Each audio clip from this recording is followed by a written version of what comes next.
Pagkagawa, tadidiyan pala ni ka. Ano? Ako kaya ako tuyo sa imo.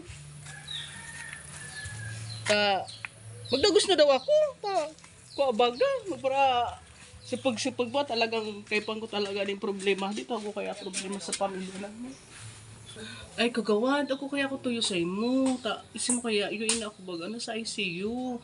Tapos yung sagad ko baga, di baga nakakapag kayo dahil gani sa aguma ni problema dahil diabetic baga. Kaya sana pakiusip ako sa imo. Yung account mo, i-reloan mo ulit. Takay pa mo kayo sinutabo.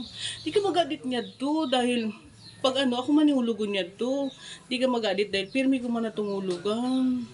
Simukay da naman kaya ako ibang mga sabihan, da ako maratangan dahil puro lang baga pipadara ko baga to sa ina ako ya baga problema hanggang yanguan sa ICU iya yung sugod ko di nakakasudo ko no sambulan na paano man kaya to ni parpabulong amo ko gawad. Bangko. Uy, ano, baga isi mo man bago na nararaya na baga si Rumi. Kasi isi mo man baga nangyari sa kanya do. Pinagtiwalaan ko, tapos pinuutang ko man. Tapos ako mo nagparababayad, birang na do. Pinabakal ko yung tricycle naman, binayad lang ito, pinabarangay baga ko. Kaya sana naman maintindihan mo na kung ato di mong mulugan, lalo magagasas ako si Rumi.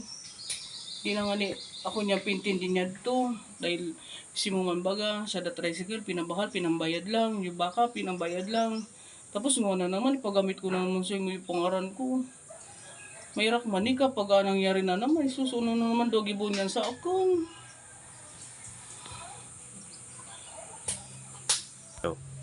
sige lugod pero sana di ka maglapsa mo taning di mangyari ulit na yun nangyari sa ako na pinasubli ko nagtiwala ako isimuman sana na madali man akong kausip mayrakon man ako hindi sana di na mangyari ulit atong nangyari sa akin yung pinautang ko baga isimuman baga ito yung nangyari napabarangay ako alam mo pasapog man ako siyempre magbayad ako yung utang sige lugod sabihan ko lugod si ma'am na i-reloan ko yung account ko itaw ko sa imo irak man pala yung ina mo amo basta di ka maglapsa tiwala man ako